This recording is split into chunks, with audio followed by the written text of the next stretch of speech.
আজকে পশ্চিম বাংলার অগণিত মানুষ কি বলছে, কি হচ্ছে না হচ্ছে দেখার দরকার নাই। ভাঙড়ের বিধায়কের মতো 10টা নওশাদ সিদ্দিকীকে আমরা আমাদের বিধানসভা থেকে পাঠাবো। আমার ভরসা বিশ্বাস, ভাঙড়ের মানুষের আশা ভরসা বিশ্বাস আস্থাকে আমি নষ্ট করিনি, আমি আপনাদের বিশ্বাসকে আমি ভঙ্গ করিনি।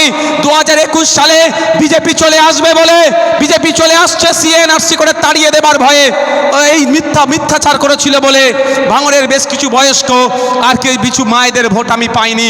কিন্তু এই 4 বছরে ভাঙড়ের বয়স্ক মায়েরা বুঝে গিয়েছে যে একজন বিধায়কের কতটা ক্ষমতা। একজন বিধায়ককে যদি 294-93টা বিধায়কের উপরে ভারী পড়তে পারে, তাহলে একজন বিধায়কের কতটা ক্ষমতা। আর বিধায়ক তাদের সাথে বেইমানি করেনি। তাই 2021 সালে 26,151টি ভোট লিড পেয়েছিলাম। আমার ভরসা 2021কে 2026 এই লিড ডবল হবে, খামচিহ্ন ডবল লিড নিয়ে ভাঙড় থেকে বিধানসভায় যাবে। তবে ভাঙড়ের মানুষ শরতের বিপক্ষে গিয়ে রাজ্যের মানুষকে একটা বার্তা দিয়েছে। আমি আপনাদেরকে বলে যাই, গর্বের বিষয় আজকে আপনারা 2021 সালে যে আশার বীজ বপনটা করেছিলেন, যে বীজ বপন করেছেন, আজকে পশ্চিম বাংলার অগণিত মানুষ সেই আশাটাকে দেখছে।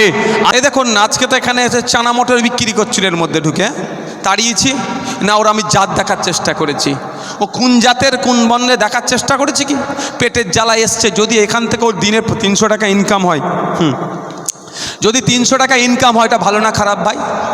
ভালো তো। কিন্তু আপনারা কি দেখলেন ব্রিগেডের ময়দানে যেখানে গীতা পাঠ হচ্ছিল, ওখানে একজন মানুষ, শুধু মুসলমান নয় ভাই, শেখ রেজাউল নয়, শ্যামল মুন্ডাও মার খেয়েছে। মমতা ব্যানার্জির কাছে চ্যালেঞ্জ করেছি, আজকের পর থেকে যদি আপনার এলাকার কেউ বলে যে আইএসএফ প্রার্থী দিলে বিজেপির সুবিধা হবে, আইএসএফ ভোট প্রার্থী দিলে নাকি ভোট কেটে বিজেপির সুবিধা হয়, তাদেরকে উত্তর আজকের পর থেকে আপনাদের দিতে হবে। একটা এগ্রিমেন্ট হোক, একটা দলিল হোক, একটা লেখাপড়া হোক, যে লেখা এগ্রিমেন্টে একদিকে মমতা ব্যানার্জি সই করবে, অপরদিকে আইএসএফের প্রাণ পুরুষ প্রতিষ্ঠাতা পীরজাদা আব্বাস সিদ্দিকী সই করবে।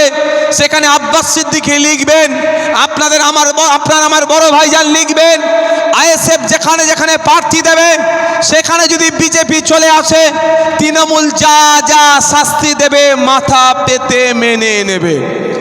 আর ওই কাগজেই লেখা থাকবে, মমতা ব্যানার্জিকে লিখে সই করতে হবে যে তৃণমূল যেখানে যেখানে প্রার্থী দেবে সেখানে যদি বিজেপি আসে, তাহলে আইএসএফ যা শাস্তি দেবে মাথা পেতে মেনে নিতে হবে। অসুবিধে আছে? দুধকে দুধ পানিকে পানি হয়ে যাবে। আমরা যদি ভোট কেটে বিজেপিকে নিয়ে আসার চেষ্টা করি, তাহলে কি আমরা আর এগ্রিমেন্টে সই করব ভাই? আমাদের বুকে বল আছে, আমরা এগ্রিমেন্টে সই করতে রাজি আছি। আর নোটোরিয়াস ক্রিমিনাল যে দলে আছে, জগছুড়া নেতা যদি এখন সাসপেন্ড আছে, কবে ফিরে আসবে বোঝা মুশকিল। ওদের আজ সাসপেন্ড তো কাল সাসপেনশন উঠে যায়। যাক, সে বিষয়ে আমি যাচ্ছি না বিতর্কে। তো যারা আছেন তৃণমূলের বন্ধুদেরকে বলবেন, যা মমতা ব্যানার্জিকে রেডি কর, এদিকে বড় ভাইজান রেডি আছে, কবে সই করবি বল। আপনারা বলুন কবে সই করবেন।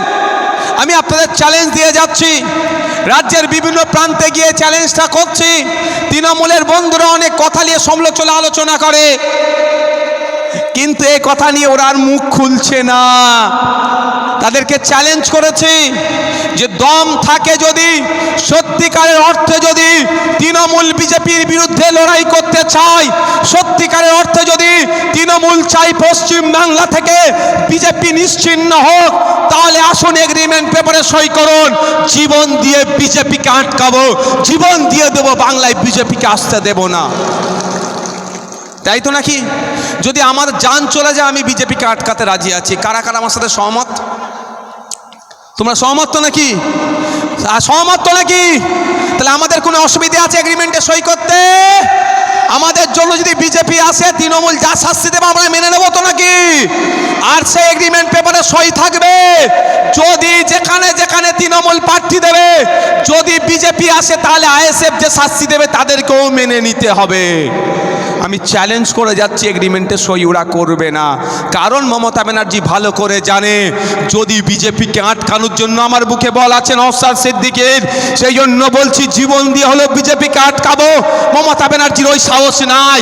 তার দলের নেতারা, ভাই ভাইপো দলের নেতারা দুর্নীতি করতে করতে গলা পর্যন্ত পৌঁছে গিয়েছে। যদি এই ধরনের আটকানোর চেষ্টা করে, তাহলে ভাই ভাইপো দলের লোক তো তিহার জেলের ভাত খাবে। তাহলে ওদের ভাই ভাইপোকে বাঁচানোর জন্য তিহার জেলে না যায়, আপনার ভাই ভাইপোগুলোকে ধ্বংসের দিকে ঠেলে দিচ্ছে। তাই আমাদেরকে জাগ্রত হতে হবে, সজাগ হতে হবে। তৃণমূলের ফাঁদে পা দেওয়া যাবে না। কারণ আপনারা, আমি ভালো করে জানি, বিশেষ করে আমার বাপের বয়সী যারা আছেন তারা ভালো বলতে পারবে 2011 সালের আগে বিজেপি বলে কিছু ছিল? এই বিজেপি বলে কিছু ছিল? আপনাদের হাতে সবার ইন্টারনেট, ভাঙড় বিধানসভায় দেখুন সার্চ করে। 2006 সালের ভাঙড় বিধানসভার আপনি তথ্য পাবেন, তুলে দেখুন ওখানে বিজেপি কটা ভোট পেয়েছে। বিজেপির প্রার্থী খুঁজেই পাওয়া যাচ্ছিল না। 2011 সালের পরে বিজেপি আসলো। কেন আসলো এটা আপনাদের বুঝতে হবে। কে নিয়ে আসলো? এই মমতা ব্যানার্জি দায়িত্ব নিয়ে বিজেপিকে পশ্চিমবাংলায় নিয়ে এসেছে। আচ্ছা, আমরা সবাই তো চাই বিজেপি পরাজয় হোক। এই আমরা যারা চাই হাত তুলুন আর একবার। আমরা সবাই চাই তো নাকি? দূরে যারা আছেন, এই ভিতরে যারা আছে হাত তুলেন। আমি জোর করে হাত তুলাচ্ছি না, আমি জানতে চাই আমরা সবাই চাই তো বিজেপি পশ্চিমবাংলা থেকে হারুক? সবাই চাই তো নাকি? যদি প্রয়োজনে আমাদের জীবন দিতে হয় আমরা দেবো তো নাকি? বিজেপি নামক সাম্প্রদায়িক দলকে হারাতে হবে তো নাকি ভাই? হারাবো আমরা। কিন্তু আপনি বলুন কিভাবে হারাবেন? কিভাবে হারাবেন? আপনি বিজেপির কর্মীকে ধরে মারবেন? এটা অন্যায় হবে। এটা সংবিধান আপনাকে রাইট দেয়নি। আপনি কি করতে পারেন? বিজেপির বিরুদ্ধে ভোট দিতে পারেন, বিজেপির বিরুদ্ধে শালীনতা বজায় রেখে বক্তব্য দিতে পারেন। বিজেপি যে সাম্প্রদায়িক কথাবার্তা বলছে ধরে জেলের মধ্যে রাখতে পারেন। নওশাদ সিদ্দিকী পারবে ধরে জেলে রাখতে? রাখবে কে? মমতা ব্যানার্জি। আর আমরা কি দেখলাম? ব্রিগেডের ময়দানে যেখানে গীতা পাঠ হচ্ছিল, ওখানে একজন মানুষ, শুধু মুসলমান নয় ভাই, শেখ রেজাউল নয়, শ্যামল মণ্ডল মার খেয়েছে ওখানে। শেখ রেজাউল নয়, শ্যামল মণ্ডলও মার খেয়েছে, মাথায় রাখবেন। গুলিয়ে দেওয়ার চেষ্টা হচ্ছে। এই বিজেপি শুধুমাত্র মুসলমানের বিরুদ্ধে নয়, এই বিজেপি খেটে খাওয়া মানুষের বিরুদ্ধে, এই বিজেপি সম্প্রীতির বিরুদ্ধে, এই বিজেপি ঐক্যের বিরুদ্ধে। তাই এই বিজেপির বিরুদ্ধে সকলকে ঐক্যবদ্ধ লড়াই করতে হবে। ওরা কি করেছে? ওদের অপরাধটা কি? ও যেখানে ওরা সারা বছর ওখানে প্যাটিস বিক্রি করে, লোকজন আসে একটু প্যাটিস বিক্রি করে, ওই প্যাটিসটা নাকি চিকেন প্যাটিস ছিল, ওই জন্য মার খেতে হয়েছে। এবার আপনাকে বলি, ওই যে ছোলা নাকি বিক্রি করছিল এখানে, ওকে যদি আমার না ভালো লাগে, আমি কি বলবো? ভাই এখান থেকে তুমি চলে যাও, ডিস্টার্ব হচ্ছে। এর থেকে বেশি কিছু বলা যাবে কি? ভাই তুমি চলে যাও। তা না করে যদি দুমদাম মার দেওয়া হয়, এটা মানে কোথায় দাঁড়াচ্ছে? তো গীতা পাঠের অনুষ্ঠানে চিকেন নাকি খাওয়া যাবে না। আমার হিন্দু সমাজ সম্পর্কে অত ডিপলি আমার জ্ঞান নাই, আমি গীতা ডিপলি পড়িও নি, সুতরাং আমি বলতে পারবো না ওখানে লেখা আছে কি না নাই, আমি এই বিতর্কে যাব না। তারপরেও বলছি, যদি মনে করে ওখানে চিকেন খেলে অপরাধ, তাহলে ওকে বলা দরকার ভাই তুমি চলে যাও, এখানে এসব বিক্রি করবে না। তার পরিবর্তে হামলা চালালো, প্রাণঘাতী হামলা, মব লিঞ্চিং করা হলো, তাকে ধরেনি। যখন আপনি আমি ফেসবুকে লেখালেখি, সোশ্যাল মিডিয়া, গণমাধ্যমে যখন এটা নিয়ে চর্চা হচ্ছে, তৃণমূলের যখন সমালোচনা করা হচ্ছে যে বিজেপির যে ওই যে সাম্প্রদায়িক শক্তির বিরুদ্ধে ব্যবস্থা কেন নেওয়া হচ্ছে না, আমরা দেখলাম ভোরের বেলা গ্রেফতার করলো, সকালবেলায় প্রায় জামিন পেয়ে গেল। নতুন ভোর আসলো না, জামিন পেয়ে গেল। এটা বুঝতে হবে। তা আপনি আমি চেষ্টা করছি বিজেপিকে আটকাবো, আপনি আমি একা আটকাতে পারবো না। যদি সরকার না চায়, যদি এই সরকার থাকে, বিজেপিকে আটকানো যাবে না। যদি বিজেপিকে আটকাতে চান, এই সরকারটাকে চেঞ্জ করতে হবে, তাহলে বিজেপি এমনি আটকে যাবে। আপনি 1998 সালের আগে অনেক চেষ্টা করেছিল বিজেপি এখানে দাঁত ফুটানোর। সেই সময় বামফ্রন্ট সরকার ছিল, জ্যোতিবাবুর সরকার ছিল, বিজেপিকে এখানে দাঁত ফুটাতে দেয়নি। যতবারই বিজেপি নামক চারা গাছ বপন করেছে, জ্যোতিবাবু তখনই বিশেষ ফেলে দিয়ে চারা গাছকে নির্মূল করেছে। তখন বিজেপি দেখলো এইভাবে সম্ভব নয়, সেই সময় কংগ্রেস থেকে মমতা ব্যানার্জিকে বার করে এই বিজেপি লালকৃষ্ণ আডবাণী, অটল বিহারী বাজপেয়ী জিরা মমতা ব্যানার্জির হাতে নতুন দলের ঝান্ডা তুলে দিল বিজেপিকে প্রমোট করার জন্য। এই ক্যামেরা হচ্ছে প্রমাণ। আমি যদি মিথ্যা কথা বলি আমাকে ছাড়বে না। আমার নামে মিথ্যা 20খানা মামলা হয়ে গেছে, 20টা মামলা হয়েছে। আর আমি যদি এখন ওদের নামে মিথ্যা কথা বলি আমাকে ছেড়ে কথা বলবে না। তাই 1998 সালে বিজেপি দায়িত্ব নিয়ে তৃণমূল কংগ্রেসের জন্ম দিল, যাতে পশ্চিম বাংলায় বিজেপি চাষ করার জন্য অনুকূল পরিবেশ তৃণমূল তৈরি করে। তার প্রমাণ হচ্ছে 2011 সালের আগে পশ্চিম বাংলায় বিজেপি বলে কিছু আমরা জানতাম না। যারা বাপের বয়সী বাপেরা মায়েরা আছেন, মায়ের বয়সী আছেন, বলুন 2011 সালের আগে বিজেপি বলে কিছুই ছিল না। যেই তৃণমূল ক্ষমতায় আসলো বিজেপি সেই ঘর থেকে বার হলো, সেই বিজেপি তার আসল রূপটা দিল। এতদিন পর্যন্ত মমতা ব্যানার্জি চাষ করেছে। তাই মাথায় ঢুকিয়ে নিতে হবে, যদি বিজেপিকে আমাকে হারাতে চাই তৃণমূলকেও আমাকে হারাতে হবে। যদি বিজেপিকে দুর্বল করতে চাই তৃণমূলকে দুর্বল করতে হবে। পুরোপুরি যদি পশ্চিম বাংলায় বিজেপির এই সাম্প্রদায়িকতার বিরুদ্ধে যদি লড়তে চান এই সরকারটাকেই পরিবর্তন করতে হবে, নতুন সরকার আনতে হবে, যে সরকার সম্প্রীতির ঐক্যের প্রশ্নেতে তারা সবসময় নো টলারেন্স, জিরো টলারেন্স অর্থাৎ সম্প্রীতি ঐক্যকে যে বিনষ্ট করবে তার বিরুদ্ধে কঠোর ব্যবস্থা নেবে এই সরকার আনতে হবে।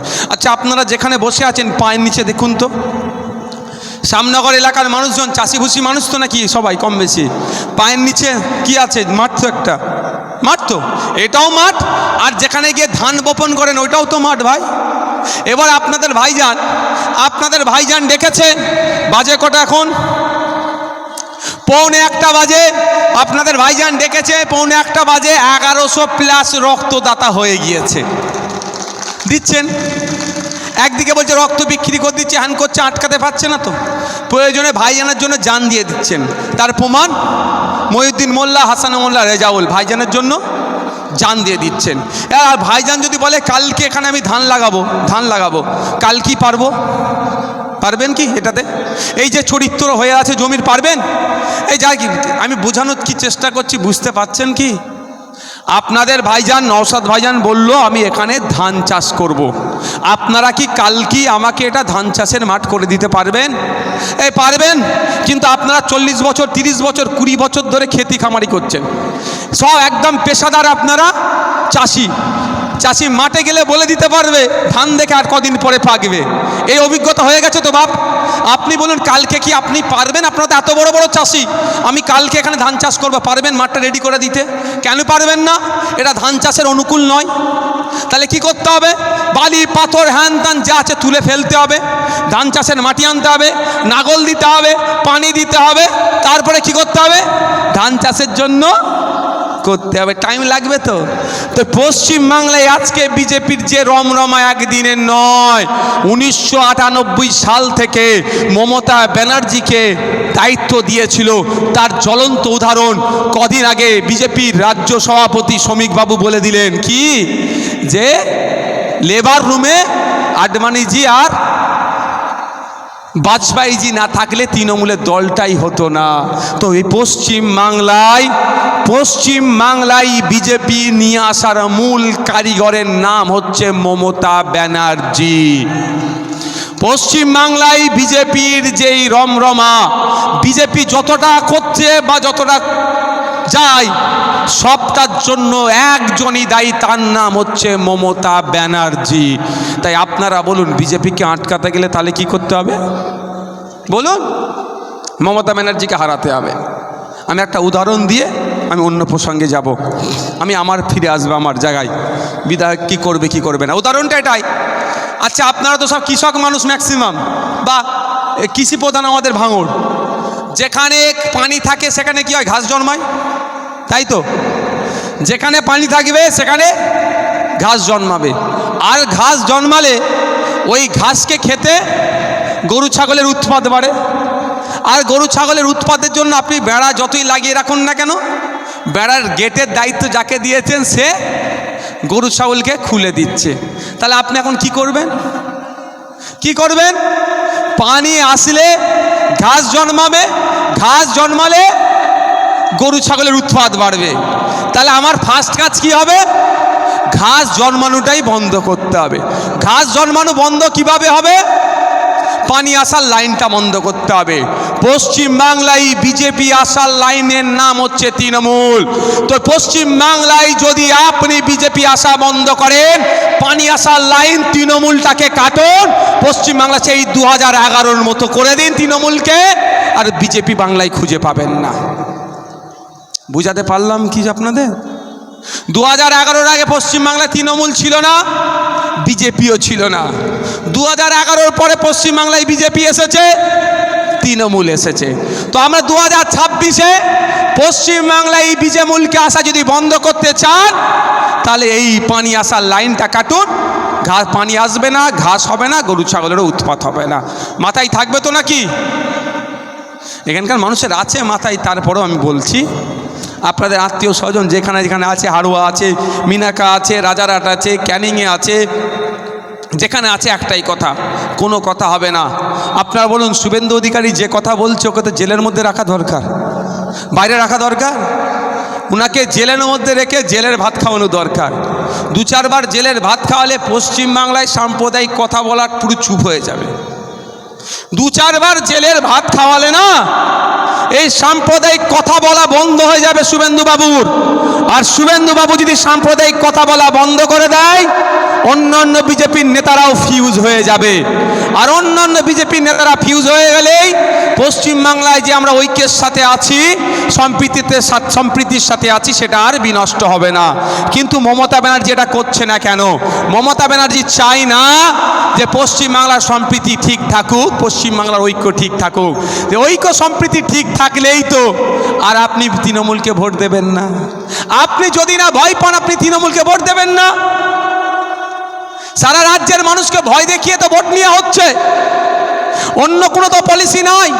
আমি তো চ্যালেঞ্জ করি, একটা প্রকল্পের নাম বলুন, একটা এমন প্রকল্পের নাম বলুন যে প্রকল্পের জন্য তৃণমূলকে মুসলমানরা ভোট দেবে, সেকুলার মানুষরা ভোট দেবে। একটা প্রকল্পের নাম বলুন।